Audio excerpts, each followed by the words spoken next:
صباح الخير أو مساء الخير.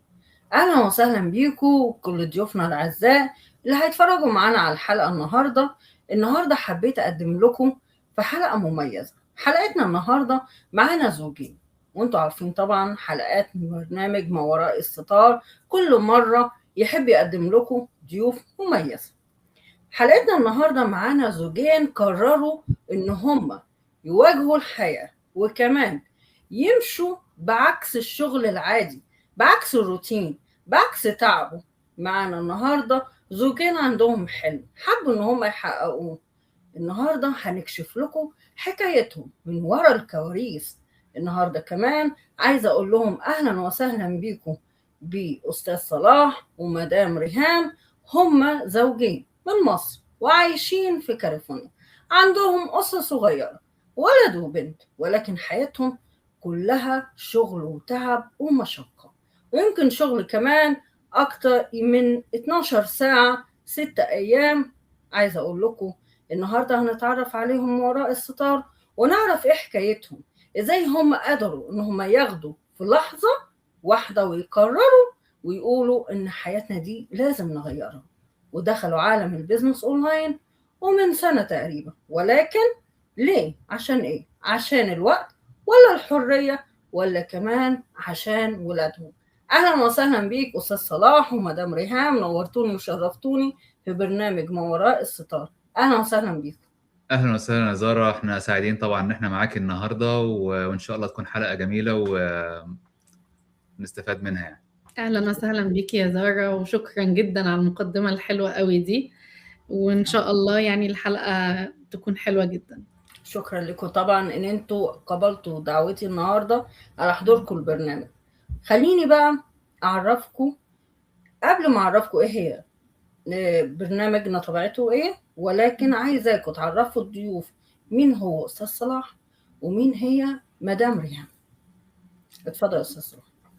انا اسمي صلاح، اب وزوج طبعا عندي طفلين، بنت 12 سنه وولد 6 سنين. طبعا جينا هنا امريكا من حوالي 6-7 سنين كده. طبعا احنا اتغربنا كأي مغتربين يعني عشان بندور على حياة افضل لينا ولأسرتنا. فطبعا انا كنت موظف في مصر والحمد لله كنت شغال في شركة كويسة. بس طبعا الواحد بيتطلع لحياة افضل ليه ولأسرته، فقررت ان انا هاجر. وطبعا لما هاجرنا يعني اتصدمنا بالحلم الامريكي زي ما بيقولوا. طبعا الواحد زي ما كانش هو متخيل. اشتغلت وقت طويل، اكتر من 12 ساعة كل يوم 7 days a week. ما كنتش بلاقي وقت ان انا يعني اقعد مع ولادي او اقعد مع مراتي، عشان يعني الواحد يعني انا راجل بالنسبه لي انا بحب الحياه الاسريه وبحب بحب بيتي يعني بيتوتي. فلما لقيت نفسي عشان اوفر حياه كريمه لبيتي ولاسرتي، لقيت ان انا لازم اشتغل اكتر من 6 ايام في الاسبوع، 7 ايام احيانا 12 ساعه، اكتر من 12 ساعه في اليوم. فلقيت ان مش هي دي الحياه اللي انا كنت بحلم بيها او الحياه اللي كنت بتمناها. مش موجود خالص مع بيته ولا الولاد. خلاص بدأوا يكبروا وبدأوا حاسين ان يعني حتى دايما يكتبوا ماما بتخرجنا في المدرسة، ماما اللي بتودينا في كل حتة. هو يعتبر مش ريهام هي اللي موجود. عايشه معاهم، انا مش موجود يعني يعني. عارفة، وطبعا ده بيعمل اصلا مشاكل كبيرة في البيوت. انا عارفه ده. طب ما تعرفينا مين هي الاول مدام ريهام وندخل على الاسئله. اتفضل. قولنا مين انا هي مدام ريهام، مصرية واحنا عايشين في كاليفورنيا. جينا من 7 سنين زي ما صلاح قال. انا ما كنتش محبذة ان انا اجي، بس يعني خلاص طالما هو قرر قلنا نخوض التجربة. جينا، اول ما جينا هو بيشتغل وانا ما كنتش بشتغل لسه، على طول انا اللي مع الولاد شوية. ولقينا طبعا حتى وهو شغال فوق ال 12 ساعة الدنيا مش مظبوطة. البلات عمالة تزيد، كل حاجة عمالة تزيد. فقررت ان انا انزل اشتغل. الاول نزلت اشتغلت شوية دور داش عشان كان معايا ولادي صغيرين. وبعد كده لقيت ان الشغلانة لا، دي مش بتاعت ستات وصعبة وبتشيلي حاجات تقيلة. حتى صلاح قال لي مش هينفع يعني. فكرت ان انا اشتغل كير جيفر دي بتكوني مساعدة للمسنين، سواء في بيوتهم او في الفاسيلتي اللي هم عايشين فيها. يعني مونسة ليهم. اشتغلت بقالي مثلا 4 سنين شغالة كير جيفر. طبعا بيبقى فيه نايت شيفتس، لان في مسنين بيبقوا محتاجين رعايه 24 ساعه. فانا لقيت نفسي ان انا نايت شيفت، انا طول الليل بره، باجي وهم نازلين المدارس، احيانا الحقهم احيانا لا. فطبعا الموضوع صعب. فتحسي احنا ما بقيناش نتقابل اصلا، يعني حتى بقيت ساعات اقول لصلاح طب خللنا يوم ويك اند عشان نكون كلنا مع بعض. في الموضوع كان صعب بصراحه، كان انا صعب. معاك ان هو الشغل في صعب، الويك اند بيبقى من الويك ديز يعني. انا معاك وعلى فكره ان هو صعب، ولكن خلينا بقى نندرك للاسئله بتاعتنا اللي انتوا مش عارفين عنها حاجه، عشان نكون صريحه ليكم كلكم. ايوه ولكن انا اتشرفت بيكم بجد. احنا اسعد. طبيعه البرنامج هو اسئله واجوبه. الاسئله بتاعتنا لضيوفنا اللي هم قاعدين دلوقتي على كرسي الاعتراف. تمام. السؤال الاول لاستاذ صلاح.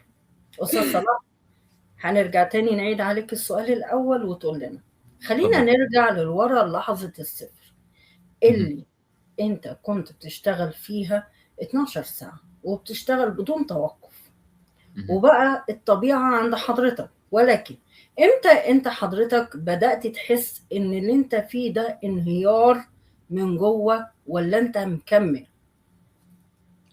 والله انا بالنسبه لي، انا طبعا انا دلوقتي حاليا 44 سنه. تمام. فانا بدات احس بالكلام دوت بعد ال40. يعني قلت يعني لقيت المجهود مبقاش زي الاول، وبقيتش اقدر يعني استحمل الضغط النفسي والعصبي اللي انا فيه كل يوم. ولادي ابتدوا يكبروا، يعني هم كانوا صغيرين، ما كنتش حاسس بيهم، ما كانوش حاسين بيا. فحسيت لما ابتدوا يكبروا بقوا عايزيني معاهم في البيت، وانا بقيت محتاج ان انا اقعد معاهم، اتكلم معاهم، العب معاهم، يعني اقضي وقت معاهم. وطبعا وقت مع ريهام، لان يعني يعتبر انا في البيت بالنسبه لي كان زي فندق، يعني يا دوبك بشوف الولاد الصبح وبرجع وهم نايمين، يا دوبك بوصلهم المدارس وبرجع وهم نايمين، فمش بيشوفوني. فطبعا يعني كأسرة كده غلط. يعني أنا محتاج أربي ولادي، محتاج أتابع خطواتهم، أعيش معاهم لحظاتهم، أشاركهم حياتهم. فمن هنا وقفت وقلت لا، مش هينفع، مش هفضل كده يعني لوقت طويل. لازم أفكر في حاجة تانية أقدر إن أنا أقضي وقت أكتر معاهم، وأدي وقت يعني، وأشوف وقت لنفسي، وأقدر أرتاح وأشوف وقت لنفسي ولبيتي ولأسرتي يعني. حلو جدا، ربنا يوفق حضرتك. خلينا بقى نروح لمدام ريهام ونسألها. مدام ريهام، احكي لنا، قول لنا، كون ان شغلك في الكير جيفن ليل، مسؤوليتك ايه بالنهار؟ واحنا عارفين ان دي تبقى مسؤولية شاقة جدا. ازاي يومك عامل ازاي؟ شكله عامل ايه؟ لان طبعا كل ده مش طالع على الكاميرا، مش عارفين ان انت حياتك اليومية شكلها عاملة ازاي، لان اكتر برضو شغلك بيبقى بالليل. اتفضل. انا يعني يومي بيبدأ من الصبح، بودي ولادي المدرسة الصبح، وبعدين لو كنت سهرانة بالليل في شغلي برجع انام. لو ما كنتش سهرانة برجع ان انا اشوف حاجة بيتي، بشوف ان انا اروق طبعا البيت، اجهز الاكل، اجهز لهم حاجتهم، وارجع اجيبهم من المدارس. بنرجع طبعا فقرة المذاكرة والشاور بتاع الولاد والقعاد معاهم، لو في حاجة تمرين عندهم بنروح نودي التمرين ونرجع. احيانا برجع لازم اكون في البيت الساعة 8 لان انا عندي شيفت هنزل، يعني هنيمهم وانزل الشيفت بتاعي. فبنزل الشيفت بتاعي الساعة 8، بكون منيماهم خلاص. صلاح بيجي البيت يقعد معاهم، انا برجع الصبح الساعة 8 الصبح تاني. برجع 8 الصبح، قبل ما انزل لازم اكون مجهزة الاكل بتاع تاني يوم، علشان هما طبعا هياخدوه معاهم، وانا باجي يا دوب اوصل، يعني انا باجي اوصلهم يا دوب المدرسة. ما بشوفهمش الفترة غير الفترة اللي هي بنتعشى فيها مع بعض، نعمل هوم وركاتنا. فاليوم بتحسي ان انت مفيش وقت اصلا لنفسك. انا احيانا اصحابي يقعدوا يكلموني انت فين، انا مش موجودة، يعني طول الوقت فعلا مش موجودة. اكيد انا عارفة لانه ده تعب على فكرة. بالليل مرهق، ان انت بتضطري تنامي شوية صغيرين الصبح، وهترجعي تجيبي من المدارس. احيانا طبعا المدارس بيكلمونا تعالوا خدوهم، في مشكلة، في حد تعبان.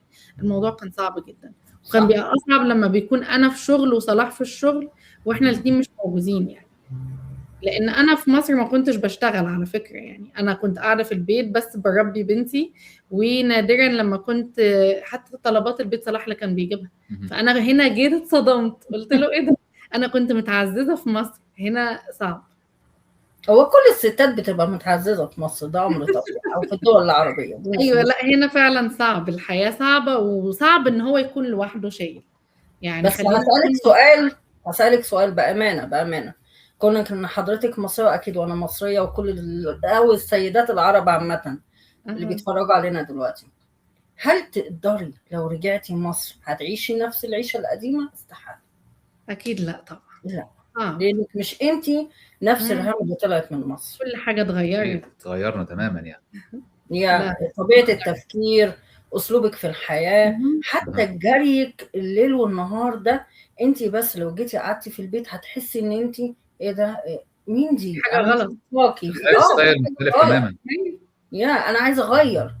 بس خليني اسالكم سؤال انتوا الاثنين بامانه، مين فيكم كان هو صاحب القرار دخوله البيزنس اونلاين، وازاي انت عرفتي؟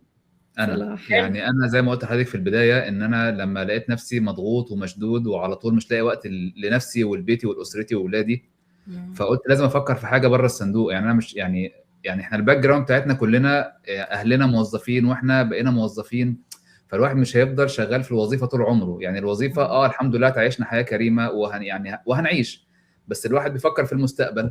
فانا قلت لازم افكر في حاجه انها يعني تدي لي وقت لنفسي ولمراتي ولولادي، بحيث ان انا اقدر اعمل حاجه الاقي وقت لنفسي، وفي نفس الوقت اعمل حاجه للمستقبل ليهم يبقوا فخورين بيه يعني. حلو جدا على فكره، بحيي حضرتك. وجربت كذا حاجه، يعني انا متطلع شويه، فقعدت ادور على كذا اوبشن وكذا اوبورتيونيتي دورت عليها، وكذا حاجه اونلاين يعني، لحد ما الحمد لله ظهر لي الاعلان بتاع الديجيتال اونلاين بيزنس اللي احنا فيه دلوقتي. فبس قلت هو ده. فلما شفت الاعلان وتواصلت مع المنتور اللي كان عامل الاعلان، وشفت الموضوع عجبني جدا، وقلت لريهام يلا بينا في فرصه حلوه نغير حياتنا. فقالت لي لا على فكره الحاجات الاونلاين دي كلها سكام ومش فكك من الموضوع دوت، واحنا جربنا حاجه قبل كده وما مشيتش معانا، فكبر دماغك. قلت طب تعالي بص انا بعمل ايه. قالت لي لا مش عايزه. فانا الصراحه خدت القرار وقلت هكمل. هو صمم ودفعت الممبرشيب ال 149، وجات لي البريف كوتشنج فيديوز، وبدات اتفرج عليها. لقيت الموضوع عمال يشده اكتر، تعمقت فيه وبدات افهمه اكتر. تعالي اتفرجي معايا شوف انا بعمل ايه. قالت لي لا برضو مش عاجبني الموضوع، لحد ما خلاص بقى خدت القرار وقلت انا هكمل يعني بيها من غيرها. انا المسؤول وانا اللي سايق، والبيت مسؤوليتي انا مش مسؤوليتها هي مش مفروض عليها حاجه، انا المسؤول. فخدت قرار وطلبت من الكوتش بتاعي، قلت له انا عايز كوتشنج كول عشان عايز ابدا. بس فقلت لها طب بصي انا عندي اليوم الفلاني الساعه كذا عندي مكالمه مع الكوتش عشان يشرح لي البيزنس بالتفصيل ويقول لي الحاجات اللي انا مش فاهمها. انا خلاص فهمت بس محتاج يعني خلاص اخر نقطه يعني. فتعالي اتفرجي احضري معايا المكالمه يمكن. بس فهي قالت لي طب خلاص من باب الفضول انا هاجي احضر معاك المكالمه واشوف الدنيا فيها ايه. هي تكمل بقى لما حضرت معايا المكالمه. يعني انت حضرت المكالمه؟ حضرت المكالمه وما شفتش اي حاجه قبل المكالمه. يعني انا اتغيرت نبذه كده مره وقال لي ده بيزنس بيتكلم عن كذا كذا، برضو انا كنت رافضه تماما، مش عايزه اسمع حتى. فلما حضرت الكوتشنج كول معاه، فهو الكوتش كان عارف ان انا يعني هو حاول يقنعني، وانا كنت حكي له عن اللي حصل ما بيننا. هو قنعني وانا مش مقتنعه بالموضوع. بس فهو كان كل كلامه موجه لصلاح وبيتكلم مع صلاح بيساله على حاجات بيرد عليه. فوانا قاعده اسمع حسيت ان في حاجه عماله تشدني افهم يعني الموضوع. لا الموضوع حقيقي قوي، الموضوع حسيت انه حاجه كبيره مش صغيره، في بوتنشال عالي. يعني انا كنت في دماغي حاجه معينه ان ده زي اي اونلاين بيزنس دخلناه قبل كده. احنا دخلنا حاجات كتير قبل كده وحاجه يعني مش ملهاش لازمه بصراحه. بس ده لما سمعت حسيت ان ايه ده حاجه كبيره قوي، حاجه يعني قيمه جدا، والموضوع يعني لا انا عايزه اعرف اكتر. فبدات اسال الكوتش بدات اساله في حاجات وانا اصلا مش شايفه الفيديوز، بس من كلامهم مع بعض فهمت شويه، وكلام صلاح اللي كان حكولي قبل كده، وبدات اساله وبدات اخد وقت معاه لغايه اما رحت بعد ما خلصنا الكوتشنج كول قلت له اوكي انا معاك، لقيت في ناس عايزه اشوف حقيقيه بقى. وشركات حقيقيه عالميه ومنتجات شفت لما حقيقيه، شفت بقى فشافت بعينيها الحاجه كل حاجه قلت له كلمه، قلت له تصدق انت النبذه اللي انت اديتها لي ظلمت البيزنس، خلتني عشان كده دلوقتي يعني ما ناس كتير لان بتقعد كنت شايف تقول، الموضوع من بره، ما كنتش لسه دخلت الموضوع. صح. عشان دلوقتي لما ناس كتير بتقعد تقول لنا انتوا ليه مش بتقولوا عن البيزنس بتاعكم، انتوا ليه مش بتقولوا هو ايه، علشان انا لو فعلا قلت لك النبذه الصغيره عن البيزنس انا هظلم البيزنس زي ما انا حصل معايا. انا حسيت قلتها له، قلت له يا انت ظلمت البيزنس جدا، ده حاجه كبيره قوي، والموضوع يستاهل فعلا ان البني ادم يعرفه بالتفاصيل اللي هم حاطينها مش بالكلمتين اللي احنا. فحسيت ان لا يلا بينا وبدأ. بس هو فعلا كلامك يعني انت عندك حق، لان مكالمة الكوتش هي بتفرق، هي اللي بتبين لك وبتوضح لك البيزنس ده ايه هو، وهو سيستم كامل متكامل. ولكن فعلا انا بحييكي على كلامك اللي انت قلتيه دلوقتي، ان النبذة اللي انت اخدتيها وقتها من استاذ صلاح هي ظلمت البيزنس. خلينا نقول الصراحة، اي حد جديد بيحب ان هو يتطلع من بره مش من جوه الموضوع.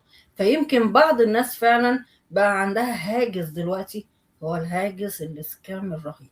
خلينا نتكلم بصراحه، اي حد فينا بيجي له كميه تليفونات سكام بالهبل، تمام؟ اكيد وكلنا مش عارفين مين اللي ورا التليفونات دي، ولكن احنا كاشخاص حقيقيين احنا طالعين على شاشه باينين بنتكلم. فعشان كده احنا طالعين نثبت ان ده سيستم كامل متكامل، بيزنس حقيقي فيه ممكن تقدر تغير حياتك انت أكيد. هتغيرها لنفسك مش لينا احنا، تمام؟ ولكن احنا الايد اللي بنمدها عشان نساعد الناس اللي غيرنا يقدروا يغيروا حياتهم، زي انتوا برضو ما لقيتوا ناس تانية مدت ايدها في يوم من الايام وغيرت حياتكم، وده جميل على فكرة. وحلو ان استاذ صلاح صمم وانتي دخلتي معاه، يمكن ده حاجة جميلة. يمكن لان هقول لحضرتك ليه. اتفضلي. بعض الرجال الشرقيين بيعارضوا تماما دخول المرأة السوشيال ميديا، خلينا نتكلم بصراحة، تمام؟ ولكن حضرتك تطلعت ودخلت البيزنس اونلاين، وكمان بالرغم ان المدام في وقت من الاوقات قالت لك رفضت وخلاص وانتهينا، الا برضه صممت ان انت تدخل فيه، يبقى في حاجه جميله في البيزنس ده.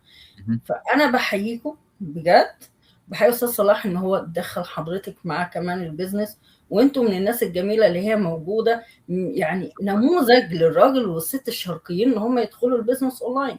يعني ما فيش حاجه غلط في الموضوع، مفيش حاجه تمنع ان الست تدخل اصلا، يعني فعلا مفيش حاجه تمنع. ولكن خليني اقول حاجه بقى، احنا لسه في الاسئله بتاعتنا.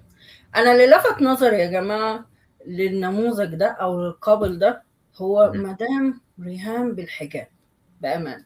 ممكن حجابها مختلف تماما عن الحجاب العادي اللي انا بشوفه، تمام؟ ولكن هي اللي حصل دلوقتي في البيزنس اونلاين بقى فيه طفره للمحجبات.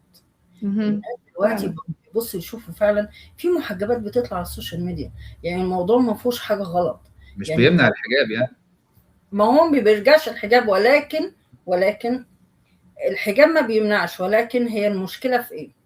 ان بعض السيدات المحجبه بتخاف من الظهور. فخليني اتجه بسؤالي اللي جاي لمدام ريهام عن حجابها. هل لقيتي اي اعتراض، خلينا نتكلم بصراحه، من الناس اللي بتشوف فيديوهاتك او من البيئه اللي حواليكي عشان حجابك، او من الاهل؟ خلينا نتكلم بصراحه، ان انت تطلعي على السوشيال ميديا حضرتك محجبه بتقدمي نموذج زي البيزنس اونلاين، هل لقيتي اي اعتراض من ده؟ وتعاملتي ازاي؟ لا خالص، بالعكس. يعني انا اولا اول ما دخلنا البيزنس انا بتعامل بطبيعتي، ويعني مش شايفه ان دي حاجه تعيق ان انا اطلع على البيزنس. وشفت الكوميونتي اللي حوالينا اصلا في محجبات كتير، كل واحد بيتعامل بطبيعته زي ما هو. يعني انا ما بغيرش من شكلي، او مثلا اقول لا ده انا خلاص هطلع على البيزنس واطلع على الشاشه فالسوشيال ميديا فلا مش هينفع الحجاب، او مثلا صلاح بس اللي هيظهر وانا مش هينفع اظهر. لا بالعكس، احنا بنعمل طبيعتنا تماما. ولادنا بيطلعوا معانا واحنا بنطلع، وحتى لما سافرنا المؤتمر المؤتمر كان فيه جنسيات مختلفة وثقافات مختلفة، المحجبين واللي أصلا من جنسيات تانية ومش محجبين ومش مسلمين وكل حاجة، يعني كل حاجة. أحلى حاجة في البيزنس إن محدش بيعلق على حد، كل واحد بيتعامل بطبيعته، كل واحد بيحترم التاني وطبيعة التاني. يعني ما حدش هيجي يقولك انتي محجبة ليه، ولا حتى عمر الحمد لله ما جالي كومنتات ان انتوا ليه يعني واحدة محجبة مثلا طالعة، او ان ده حاجة ضد الحجاب او الاسلام. لا خالص، بالعكس. احنا احلى حاجة ان كل واحد بيتعامل بطبيعته، بتتعاملي بطبيعتك، محدش ليه اصلا انه يقولك ده ينفع او ما ينفعش. هم اصلا مؤسسين البيزنس بتوعنا هم مش عرب ولا مسلمين، بس ما فيش مشكلة. الكوميونتي مليان مسلمين كتير، مليان محجبات كتير. يمكن انا كمان متشجعه عشان مع جوزي، بس في كمان محجبات لوحدهم. يعني في ستات بتبقى هي صاحبه البيزنس وبتبقى سنجل مام وبتبقى لوحدها، بس الموضوع مش بيعيب تماما، بالعكس. انا شايفه ان اللي عايز يعمل حاجه هيعملها، واللي عايز يحافظ على شكله والكالتشر بتاعته والزي بتاعه هيحافظ عليه. احنا لما رحنا المؤتمر في ميشيغان كان في ناس مغاربه لابسين الزي بتاعهم، ما حدش قال لهم، والزي بتاعهم بيبقى مختلف شويه، ما حدش قال لهم ايه ده، والرجاله لابسين الزي بتاع المغاربه، ما حدش قال لهم ايه ده، حدش بيعلق ابدا، بالعكس. كل واحد بيحترم الكالتشر بتاعت التاني وثقافته ودينه. فدي احسن حاجه في البيزنس ده بصراحه. انا ما حسيتش بغربه، ما حسيتش ان انا مختلفه، يعني ده حاجه مطمناني. لا حلو جدا على فكرة، وبحييكي على كلامك. ويمكن كمان ده شجع بعض السيدات المحجبات، وملوش دعوة أو ملوش علاقة بالدين يا جماعة. ده فعلا. بيزنس كامل متكامل للناس كلها. ولكن خليني عايزة أسألكوا سؤال بقى انتوا الاتنين. اتفضل. احنا عارفين ان احنا في البيزنس لما بيكون شخص واحد بيبقى شايل مسؤولية البيزنس، الاد والفيديوهات والبوستات، ولكن انتوا الاتنين دلوقتي تعتبروا ايد واحدة. خليني اعرف بقى الحالة اللي بينكم انتوا الاتنين، هل البيزنس ده بيعمل ضغط ما بينكم ولا الموضوع اختلف؟ هل انتوا قراراتكم بتمشي واحدة ولا في زي نقول شد وجذب ما بين زوج وزوجة بقى؟ يعني مين فيهم اللي قراره بيمشي في البوست ده او الفيديو ده او فكرة مين احلى؟ هل ده بيحصل ما بينكم ولا لا؟ احكوا لي انتوا. مبدئيا كده يعني زي مثلا بيقول صوابع الايد مش زي بعض، فكل واحد ليه فكره وكل واحد ليه طريقته وكل واحد ليه اسلوبه. بس يعني ومش هقول لك ان احنا ما كناش مشدودين في البدايه، يعني في البدايه اكيد كنا مشدودين لحد ما خدنا التريننج وبحد ما ابتدينا نفهم الدنيا ماشيه ازاي. يعني انا واحد من الناس يعني بحب ان كل حاجه تمشي بيرفكت، وده كان مخليني عامل ضغط على نفسي وضغط على الهام رهيب في البدايه. يلا نخلص يلا نعمل فضغطتها، فقالت لي بقول لك انا اوت، انا مش هكمل. فابتديت ارجع، هديت بقى شويه، ابتديت اهدى وابتديت ارجع تاني وامشي بالراحه. بس دلوقتي الحمد لله يعني بعد ما كنت بشتغل اكتر من 12 ساعه في اليوم 7 ايام في الاسبوع، دلوقتي بقيت الاقي وقت ان انا يعني في وقت بتاعنا بنقعدوا مع بعض واحنا بنشتغل على فكره. وولادنا بقوا بيشوفونا ان احنا بقينا نقعد مع بعض في البيت. الاول ما كناش بنقعد مع بعض خالص في البيت، بقى يشوفونا نقعد مع بعض بنعمل حاجه مع بعض، حاجه ليها فاليو، حاجه بتفيدنا وبتفيدهم. طبعا بالنسبه للشغل احيانا انا بكون مش فاضي واحيانا هي تكون مش فاضيه، فاللي فاضي مننا يعمل حاجه. هي اسبوع مش فاضيه انا اشيل، اللي هي انا مش فاضي يومين ثلاثه انا اشيل. اللي عنده فكره يقولها للتاني، ايه رايك اعمل البوست دوت؟ اقول لها ماشي يلا جو اهيد. هي تقول لي مثلا ايه رايك في البوست دوت؟ لا مش حلو، نعدل فيه. لا الفيديو ده نعدل فيه. ف يعني بنشد وبنتخانق وبنختلف، احنا مش ملايكه يعني. بس في الاخر ادينا ماشيين. بس الحلو ان كل واحد يعني حتى لو اختلفنا خلاص، اصل هو البيزنس بتاعنا، احنا ما فيش حد واقف لنا بالعصايه يقول لنا ده صح ولا ده غلط، هو البيزنس بتاعنا.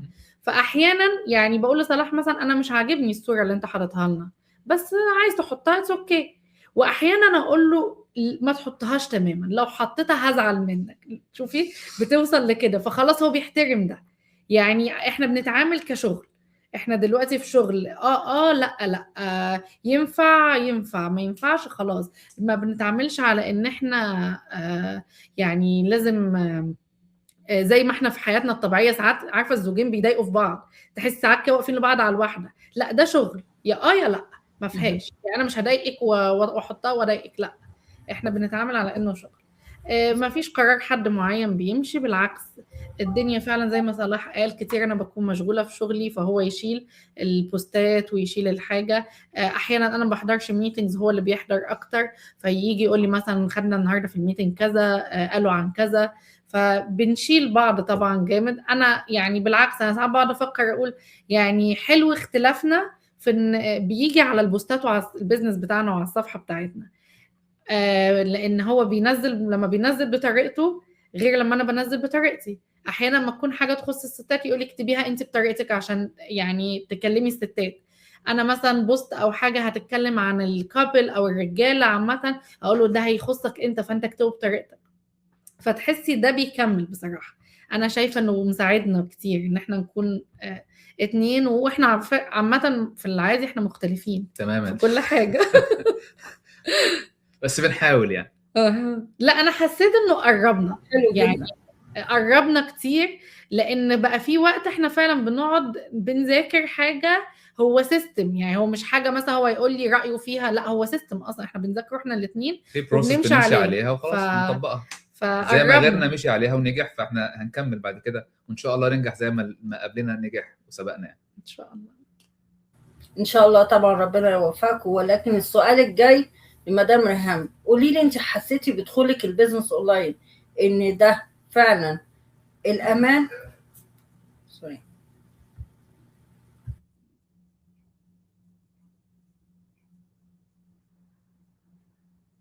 انت سامعني؟ طيب انا بس هقطع الحته دي، سوري كده لا هتعيد السؤال.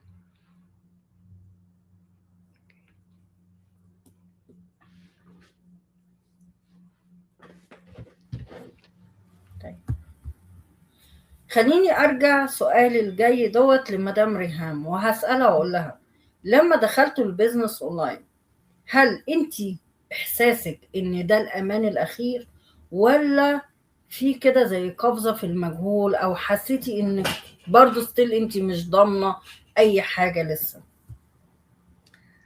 بصي احنا اول ما دخلنا انا كنت تايهه طبعا، لان احنا لما دخلنا على التريننج حسيت ان في حاجات كتير احنا مش عارفينها، وكنت بشوف الناس حوالينا الكوميونتي اللي دخلناه ناس بيعملوا حاجات كتير، وبفضل ابص كده واقول هو احنا المفروض نعمل الحاجات دي. بس لما نرجع اجي اقعد اخد في التريننج الاقي ان ايه ده احنا عملنا الحاجات اللي انا شايفاها صعبه الناس بيعملوها دي. التريننج شارحها ومبسطه جدا وما كنتش اتخيل ان انا اقدر اعملها. فبدأت ساعتها أحس إن لأ يعني الموضوع في أمان، والموضوع طول ما أنا بتعلم وعمالة أكتشف في نفسي أصلا حاجات عمري ما كنت أتخيل إن إحنا ودي كمان نعملها. عايز انبه لنقطه في الحته دي بدون قطع كلامك، يعني من اجمل الحاجات اللي شفتها في الكوميونتي بتاعتنا ان مش لازم تكون بروفيشنال، مش لازم تكون في التكنولوجيا واو يعني وجامد إحنا يعني. ما كناش نفقه أي يعني شيء. انا بالنسبه لي ما بحبش الكمبيوتر، ما بحبش التكنولوجيا. بس لما دخلت وخدت تريننج لقيت الموضوع يعني مش صعب. هم شارحين بالتفصيل، يعني بالتفصيل بكل اللغات، يعني كل الخطوات يعني امشي على مالكش الخطوات حجة. هم مش سايبين حاجة اصلا فعلا فلا ساعتها حسيت بالامان. ولما رحنا احنا بعد ما دخلنا البيزنس بحوالي 3 شهور كان في الميت اب بتاع ميشيغان، فساعتها بقينا محتارين نروح ولا ما نروحش، احنا مش عارفين اصلا ده هيكون فيه ايه. فالمنتور بتاعنا وهو نفسه الكوتش قال لنا نصيحة مني لو انتوا متاح لكم انكم روحوا هتستفادوا كتير. انا لما رحنا لاول مرة احس ان انا بشوف ناس كأني اعرفهم، الناس كلها محدش بيبخل على حد بأي معلومة في الدنيا، اتعلمنا كتير جدا وحسيت ان انا فعلا في وسط عيلة. عارفة ما تكوني شغالة في شركة بقالك سنين وانتي طالعة نازلة عارفة المدير وبتقعدوا مع بعض هنا احنا حسينا بكده، حسينا اللحظة ان احنا في عيلتنا، مفيش غربة خالص، وفي ده اداني امان اكتر. والناس اللي كنا بنشوفهم اونلاين في الزوم ميتينجز مجرد ما شفناهم حسينا ان احنا فعلا شفنا اهلنا وخدنا بعض بالاحضان اتبسطنا. ايوه ومستنيين بعض في المطار، والناس عارفه الناس بتتعامل بحب يعني، ومفيش حد بيقول لا المعلومه دي انا عارفاها مش هقولها لحد، كل اللي عنده معلومه كله عايز يساعد كله. الكوتشز الكبار المعلومات اللي عندهم بيتبرعوا بيها كده لينا وبيحاولوا يعلمونا علشان نبقى زيهم، لان احنا اللي اكتشفته ان البيزنس بتاعنا ما فيش حد هيكبر على حد. هو انت مهما تكبري لو كبرتي اللي معاكي هتفضلي انت كبيره، هو مش هياخد منك حاجه، بالعكس ده انت يعني هتكبري الكوميونتي بتاعك. فبصراحه لا، امان وحسيت ان انا مرتاحه نفسيا. دي انا بالنسبه لي شويه عشان انا يعني انا اصلا اخصائيه اجتماعيه، واهم حاجه بالنسبه لي النفسيه. فانا بالنسبه لي لا، ارتحت نفسيا، فده مخليني يعني مبسوطه وعماله يعني اتعلم اكتر. واكتر حاجه بالنسبه لي حسيتني بالامان ان البيزنس دوت اقدر اورثه لعيالي بعد كده، ويبتدوا من حيث انا انتهيت، مش هيبتدوا من الصفر زي ما انا ابتديت. حلو جدا على فكرة، ربنا يوفقكم بجد. ولكن خليني اقول لكم بقى السؤال الاخير لكم انتوا الاثنين، وبحييكم برضو قبل السؤال الاخير على وجودكم في ميشيغان. بالرغم ان انتوا دخلتوا كان وقت قصير جدا، الا انتوا لما رحتوا هناك الموضوع اختلف معاكم تماما، وانتوا كمان خدتوا حافز من الناس اللي كانت موجودة في الايفنت. خليني اسالكم انتوا الاثنين سؤال اخير واقول لكم، لو رجع بيكم الزمن لنقطة البداية، هل كنتوا هتختاروا نفس الطريق، ولا كنتوا هتكتشفوا شوية وتقولوا ايه لا هنغير رأينا، ولا هو هيكون مش مجرد قرار وبس؟ جاوبوني عنه. انا بالنسبه لي انا كان بيظهر لي اعلانات كتير عن الموضوع ده من فتره كبيره، ودلوقتي بقول يا ريتني كنت بدات من زمان، من اول مره شفت الاعلان ده، مش لسه دلوقتي. انا كنت اتمنى ان انا يعني اشوفه من زمان، لان فعلا يعني لما بقعد ابص للناس اللي ما شاء الله كبرت دلوقتي، يعني الموضوع هو ما الا ان انت يعني الاستمرارية اهم حاجة في البيزنس بتاعنا، ان انت تستمري. لما تستمري وتفضلي تتعلمي وتطوري من نفسك، انت كده كده هتلاقي ريزلت. يعني هو ما فيهوش كيمياء وما فيهوش حاجة تقولي ان انا عمالة اشتغل ومش بلاقي ريزلت، لا، هتلاقي ريزلت لو اشتغلت. فكنت اتمنى بصراحة ان انا يعني ندخله من زمان، بس طبعا هو النصيب هو نصيبنا كل ان حاجه ليها احنا وقتها. عشان نحس بقيمته، يعني بعد ما دوسنا في الحياة وتعبنا فنحس بقيمته فعلا. حلو فعلا، وانا كمان بحييكم بجد على وجودكم معايا النهارده في الحلقة، وان احنا نقول ان الحلقة خلصت، ولو ان انا مش حابة بجد ان انا انهيها، ولكن انتوا نموذج مشرف للزوجين فعلا. زوجين قدروا ان هم يحققوا احلامهم، قدروا ان هم ياخدوا خطوة لطريق النجاح، لطريقة راحتهم طبعا.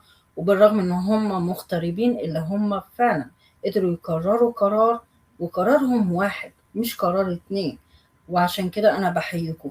وتحبوا تحكوا حاجة قبل ما اختم الحلقة؟ ده احنا كده تمام، احنا سعداء جدا ان احنا كنا معاكي النهارده وتشرفنا بحضرتك.